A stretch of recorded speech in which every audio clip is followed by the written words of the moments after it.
This program is brought to you by Stanford University. Please visit us at stanford.edu. I'm going to continue with the Eyes on the Prize episode having to do with the Attica Rebellion in 1971.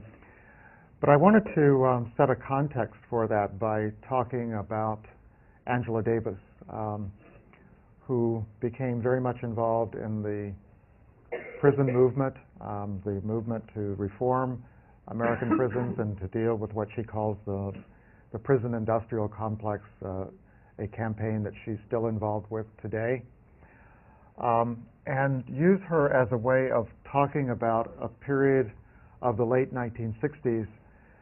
I think for me, it's particularly apt to talk about her because in some respects, her career parallels the evolution of black radicalism during that decade, from SNCC to the Black Panther Party to the various movements of the 1970s and to the emergence of black feminism in the late 1970s and 1980s. So I think that Angela Davis is also interesting to me because she's a person whose life intersected with my own at various places, at UCLA, Los Angeles during the 1960s, and since then we've both been in the Bay Area, and I see her occasionally, and she's comes by, and she's a person who still plays a major role in African American politics and African American intellectual life. We were born actually in the same year, 1944. For her, she grew up in the South, in Birmingham.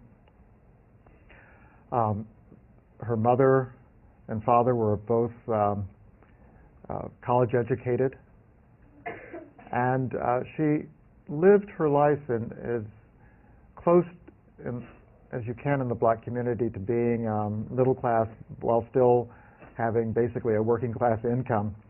She was able to move into a mixed neighborhood, which in Birmingham meant that your family was in danger of being bombed. There was a neighborhood, the neighborhood she was in was called Dynamite Hill, and it was marked by racial conflict during her youth. And during her childhood, her family decided that she would have better opportunities if she left the South. And in her junior year of high school, she applied to and was accepted by a American Friends Service Committee program that placed black students in integrated schools in the North. And that brought her to New York City to the Elizabeth Irwin High School in Greenwich Village. And this school happened to be a place where many of the children of the black and white left sent their kids to school.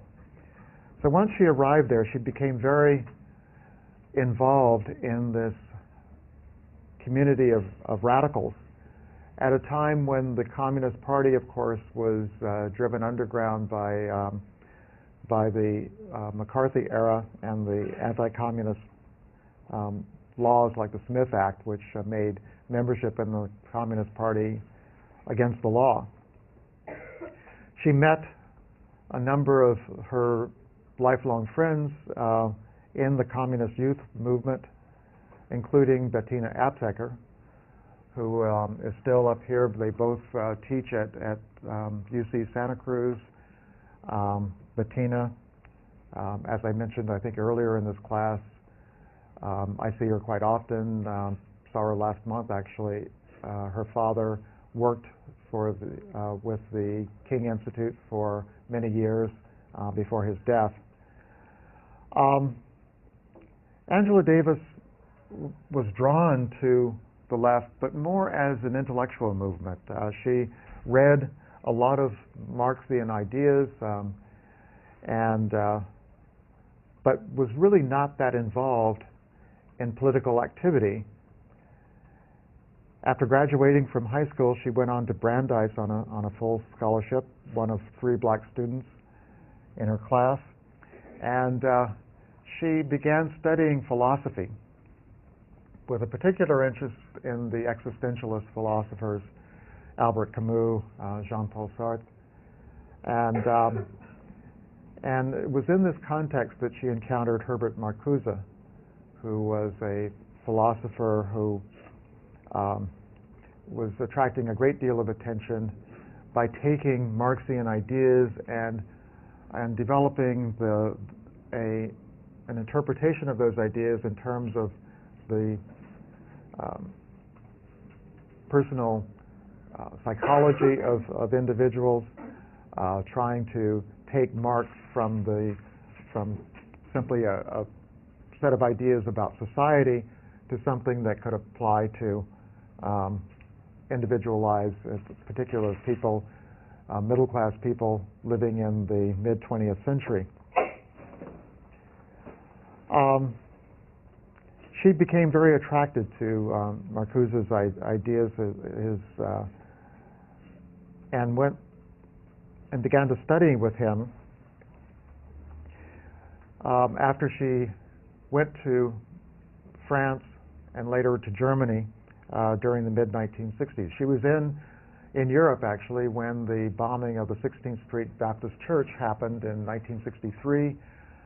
This had a tremendous impact on her because some of the kids that she had grown up with were among the victims of that bombing in September of '63.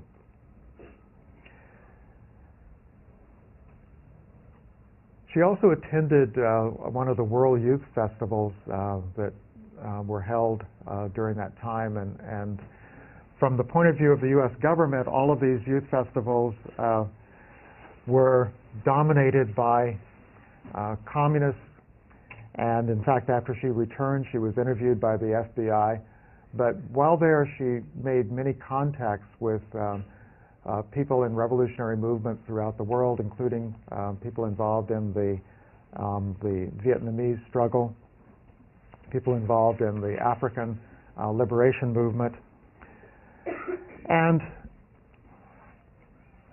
when she came back to school, she made a determination that she would continue her career, go to graduate school, study philosophy. And after graduating in 1965, she went to Germany and began working with Theodor Adorno, one of the most famous sociologists and social critics of the 60s. And she studied at Humboldt University, which is in the eastern part of Germany. And she then became more familiar with life under a socialist regime, became an active, at least acquainted with the activities of German radical students. But she understood in 1965 that some exciting things were going on back in the United States, and particularly the change in the civil rights movement and its more radical Black Power stage of 1965 and 1966. It happened that Herbert Marcuse, who she thought of as her mentor, moved to the University of California, San Diego, and at that point she decided that she was going to go there herself so that she could study with him. On the way back to the United States, she stopped in London, and it happened that that was the time when Stokely Carmichael was in London at a conference called the Dialectics of Liberation. And that was her first exposure to Stokely Carmichael and the black nationalist, black power rhetoric of the time. One of the things that she was disturbed by, though, was that Stokely Carmichael, in his speech, made the comment that socialism was not a philosophy for black people, that it was a white man's philosophy. And this division within the black militant community over the question of whether race versus class was the most important was an argument that she had already resolved in favor of class, but she felt from her perspective that her duty was to bring a race perspective into the socialist movement, of understanding that even though the basic division was over capitalism versus communism, that race played a major role in mobilizing people, and also in the reason why the black working class did not get together with the white working class. At San Diego, she earned a master's degree and then went back to Germany to study for her PhD, which she was got in, I think, in 1968. And at that point, she was hired as acting assistant professor in the philosophy department at UCLA. And that's actually when I first encountered Angela Davis, when she began there as one of the first black professors on the faculty. And the fact that here was this black woman, very noticeable on campus, big afro, somebody who was extremely articulate, and in the philosophy department, all of us were very impressed with that. She was also impressive because she, by this time, had become very much involved in political activity in the Los Angeles community. First of all, with LA SNCC. She had tried actually to form a Los Angeles chapter of the Black Panther Party, but she didn't bother, the group that she worked with didn't bother to get the permission of Bobby Seale and Bobby Seale and Huey Newton to form the Black Panthers. And so they thought that the name was available, anyone could form a Black Panther Party. And in fact, the Oakland group had borrowed the name from the Lowndes County Freedom Organization, so they just went ahead and established their chapter. At that point, the Huey Newton and Bobby Seale found out about this, and they wanted to move into Los Angeles, and they sent a message down that there was only one Black Panther Party.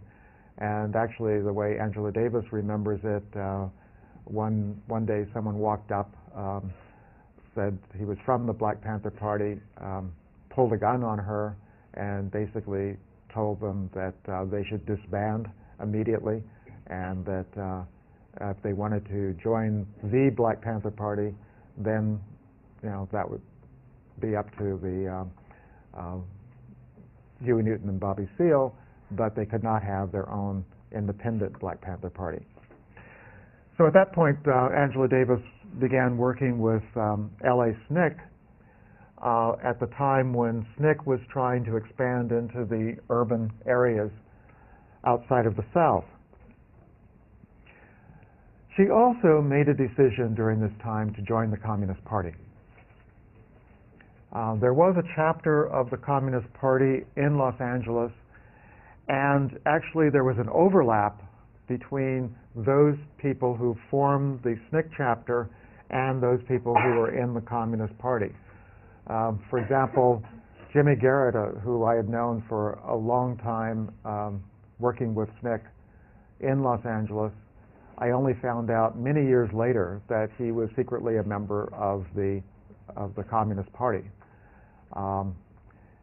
For Angela Davis, this kind of brought her together with the people she felt were most politically astute within the black struggle.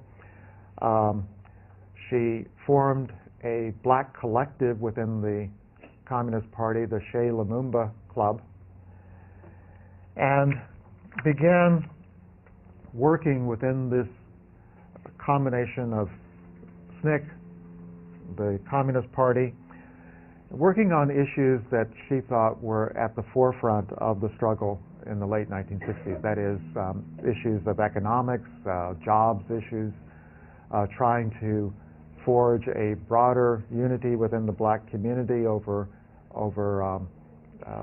the struggle to overturn capitalism. And except for the question of the black nationalist aspect of the black power ideology, she accepted the notion that black people were moving toward a revolutionary position. And she felt that it was necessary to do that in the context of Marxism. And that brought her into conflict with people like Ron Karinga, the head of the US organization. She was very much opposed to them, primarily because of their black separatism, but also because of their treatment of women and their notion that women should play a subordinate role in the struggle. This also brought her into conflict with the Black Panther Party at that time. She felt that within the Black Panther Party, women also had a subordinate role, but at least the Black Panther Party was more open to Marxian influences, and she allied herself with that. In 1969, there was at UCLA a person who was going to law school, and he was working his way through law school by working part-time for the FBI as an informant. And one of his jobs was to go to campus meetings.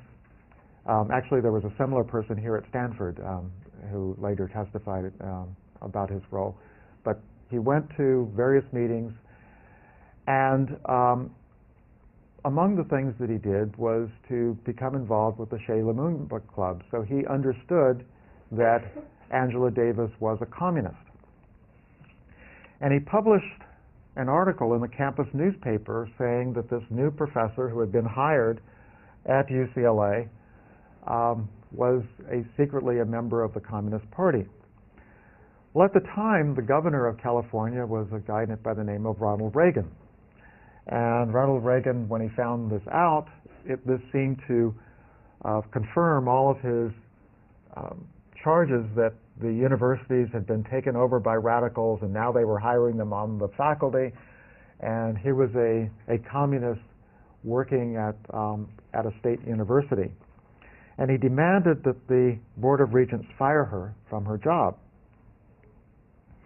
And she was fired in 1969. One of the things that I recall at this time was that she was very much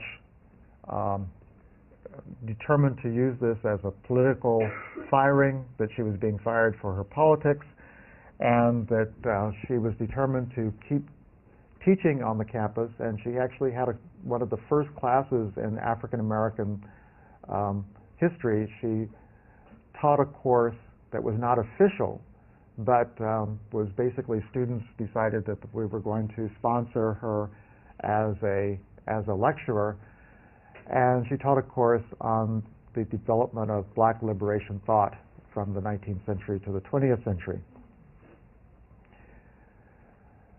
In 1969 was also the time when the tensions within the black struggle came to a head.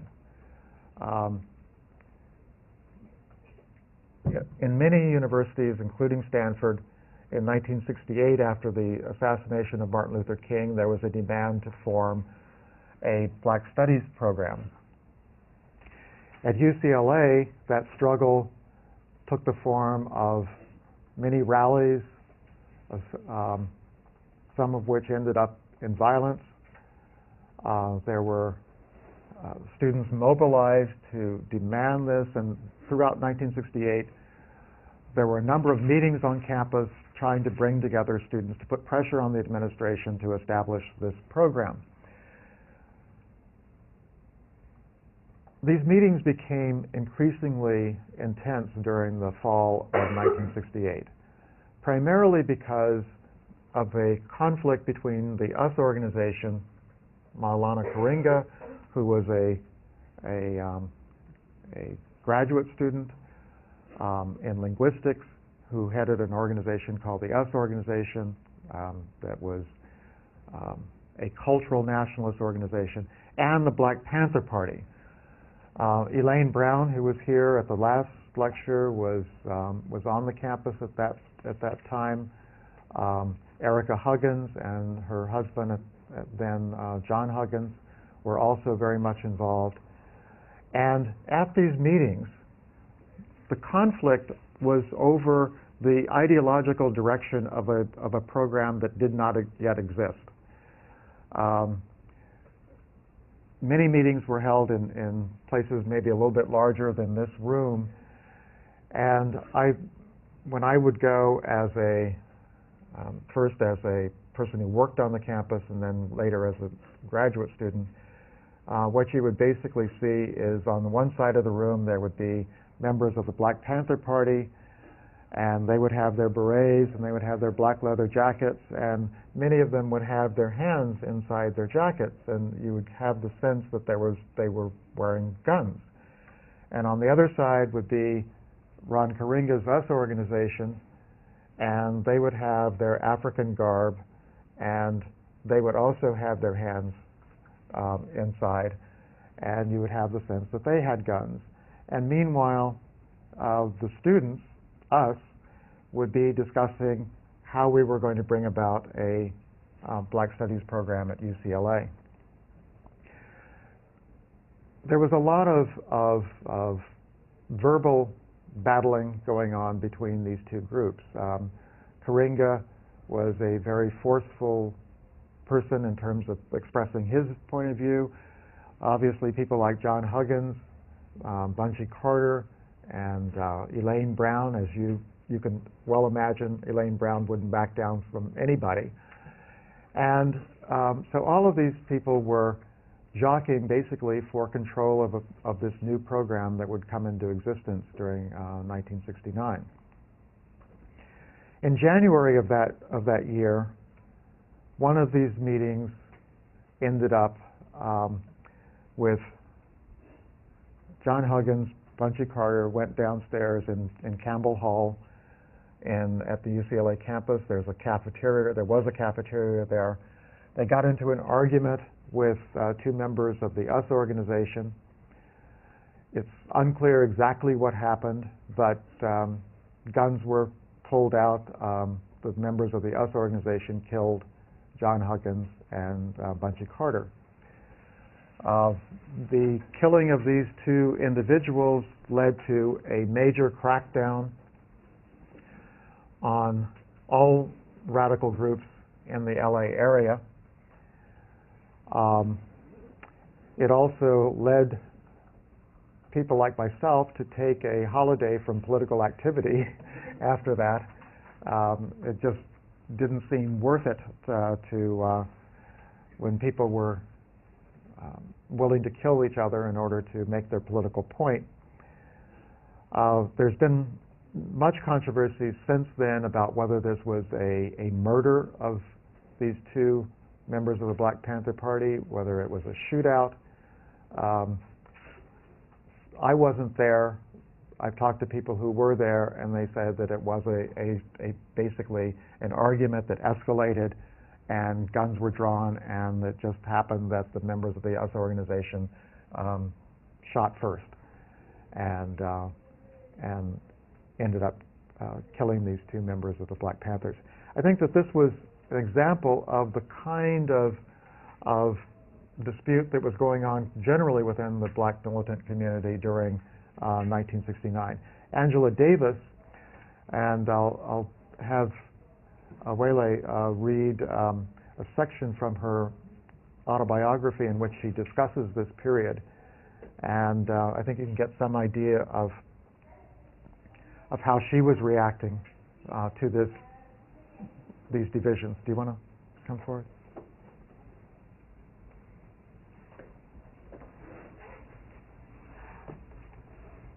Needless to say, this was the perfect moment for the enemy to move in and take advantage of the disarray and confusion.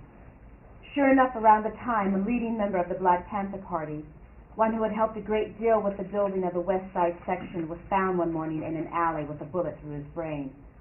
Shortly thereafter, around the middle of January, before we had a chance to recuperate from the shock of Franco's death, Deacon and I heard a flash on the radio. 2 leaders of the Black Panther Party, Bunchy Carter and John Huggins, had been shot to death during a meeting of the Black Student Union on the campus of UCLA.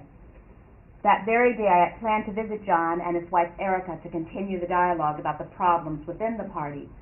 With a few sisters and brothers from the West Side office, we rushed over to the apartment to make sure nothing had happened to Erica and her newborn child. By the time we arrived, the police were completing their raid, justifying their arrest of the sisters and brothers in the apartment, including Erica and the baby.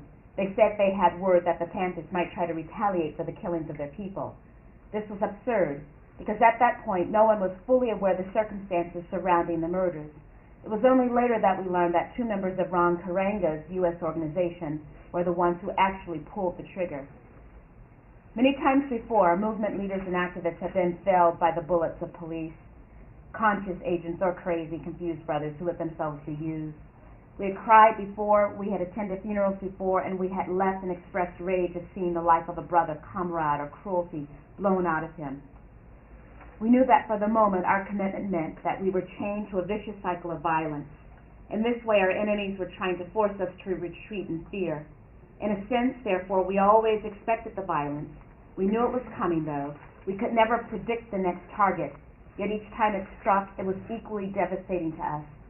No matter how many times it was repeated, there was no getting used to it.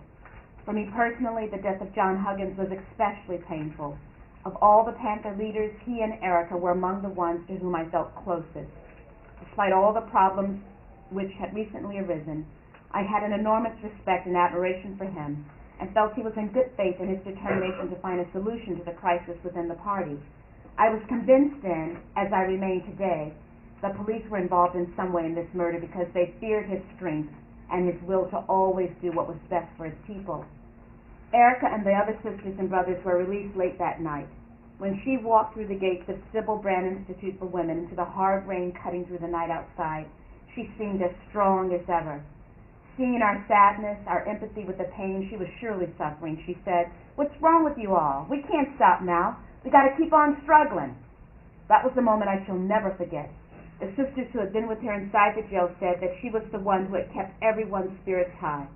She was the one who had most resolutely continued to carry the banner of struggle. Amid all of the speculation about the motives behind the killing and the verbal attacks on us organization, we attended Bunchy's funeral, and Erica left for Connecticut to bury her husband and to find a safe place for her young daughter, Maya. We learned that she had immediately begun to organize a chapter of the Black Panther Party in New Haven, where a few months later police arrested her on a charge of conspiracy to murder. Meanwhile, things quieted down around the Black Panther Party in Los Angeles.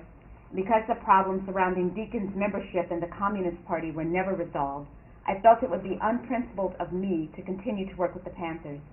I decided to spend the rest of the school year on campus in La Jolla, where I worked on a day-to-day basis with the Black Student Council.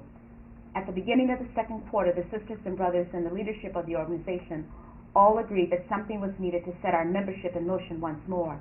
We needed an issue around which to struggle. But what was the right issue? What was the most magnetic and most dramatic issue? Each of us thought seriously and intensely. Our individual proposals were argued out in the meetings that seemed never to end. Finally, we reached unanimous agreement.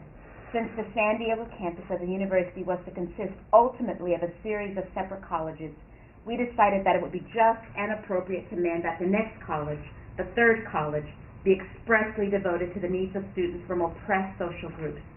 Specifically, it should serve the needs of Black students, Chicano students, and white students of working class origin. Angela Davis was involved in support of the Black Panthers' efforts to gain freedom for George Jackson, Fleta Jumbo, and John Clochette, known as the Soledad Brothers. And this effort was part of that rearrangement that Awele was talking about, that reassessment of what direction they wanted to go. And one of the directions was to emphasize the issue of what they call political prisoners, that is, Black people who because of their backgrounds, had ended up in prison and had now become very politicized by the news of the Black Panther Party, the Black Power movement, and had begun organizing in prison and had been suppressed because of that organizing. On August 7th, 1970, George Jackson's brother, Jonathan Jackson, 17 years old, along with two others, disrupted a trial proceeding that was taking place in Marin County, and where one of the prisoners was on trial for attempting to stab a corrections officer. And they went into this courthouse in Marin and tried to free the Soledad brothers. They wanted to take hostages and demand the freedom for the Soledad brothers. And during this escape attempt, Jonathan Jackson and William Christmas were killed in a shootout with police, and the judge in the trial was also killed. They had a shotgun strapped to him, and when the police moved in, he was killed, and the prosecutor in the case was wounded in this escape attempt.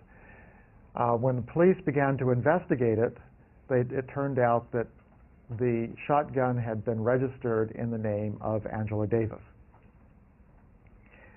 And of course, at that point, Angela Davis, on the campus, we had often seen her with Jonathan Jackson. Jonathan Jackson had always been part of the rallies trying to free his brother and free the other Soledad brothers. And I think Jonathan Jackson himself had been radicalized by this and probably used Angela Davis's ID in order to get the gun. Once her name was implicated, of course, she was already quite famous because of the attempt to fire her for her communist background, and now she was wanted for conspiracy, kidnapping, and homicide. And she was added by the FBI on its most wanted list. There's a lot of posters that you can find of Angela Davis being sought by the FBI during 1970. She was the third woman ever to be on the 10 most wanted fugitives in the United States. She evaded police for more than 2 months, was eventually captured in New York City, and her trial that took place here in San Jose mobilized many students on the Stanford campus who participated in the trial defense. She was eventually acquitted of conspiracy, exonerated on all the charges. And following her release, she was, without question, the most famous black activist of the time. And she began to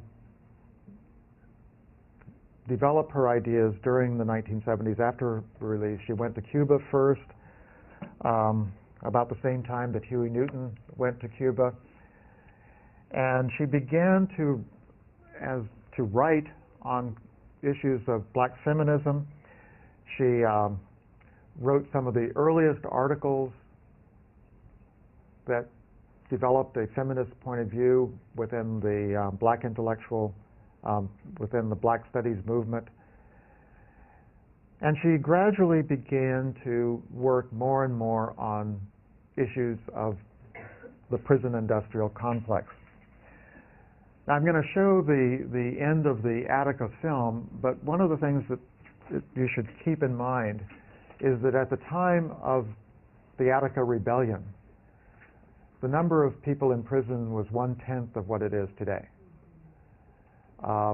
The prison, all the issues that are talked about in this film, I think are even more relevant today with the rapid expansion of the prison population. Just a little bit about Angela Davis's later activities. She was able to get hired back by the UC system that had once fired her.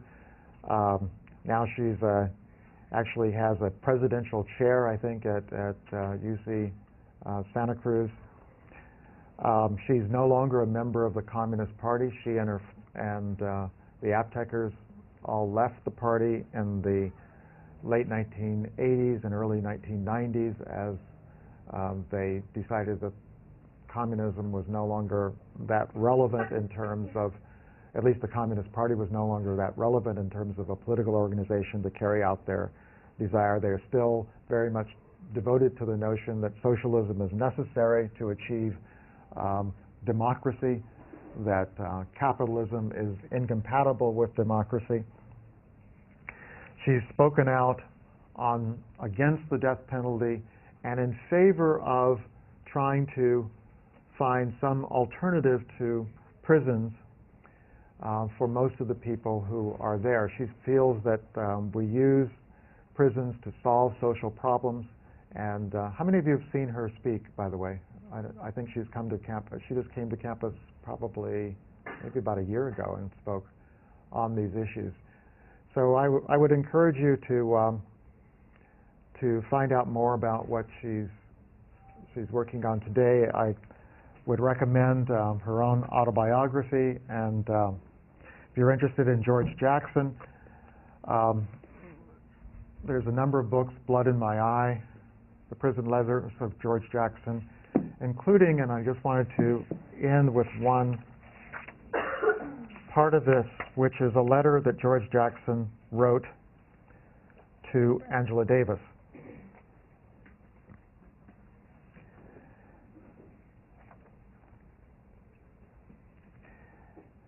And in it he says that there is an element of cowardice, great ignorance, and perhaps even treachery in a certain type of black person.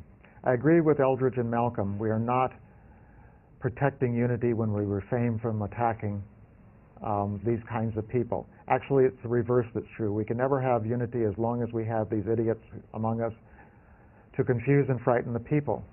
It's not possible for anyone to still think that Western mechanized warfare is absolute, not after the experiences of the Third World since World War II.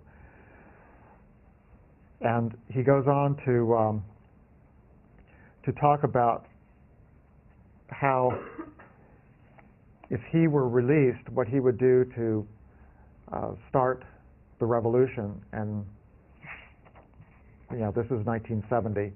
He says, "Be ready to take up the vanguard in an anti-establishment war. I would start like this. Lay my hands on some money any way I could. Quietly, without even a hint of political flavoring, I would have my fronts open as many skeet, trap, rifle, and pistol ranges as I could rent space for in and around the black community. I would operate these places that cost and advertise. Next door to these places, I would quietly, without political flavoring, open schools that deal with close order combat arts, ostensibly as a community project to keep children off the street. The real intent, of course, is to instill the attack as defense idea that we lost along the way somewhere, along the line. And I would provide myself with the printing and copying machines and make salient points of urban guerrilla warfare, anti-tech warfare, and revolutionary culture." So you can easily see how George Jackson was someone who reflected the turn in the Black Panther Party toward what became the Black Revolutionary Army. Perhaps when Elaine Brown was here, one of the things that she mentioned was that the leadership of the Black Panther Party rejected that idea and actually expelled many of the people who were involved in it. But a significant number of the people who joined the Black Panther Party and by the early 1970s had become involved in what was essentially guerrilla warfare.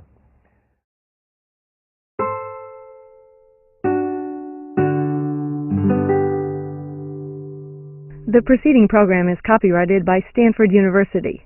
please visit us at stanford.edu.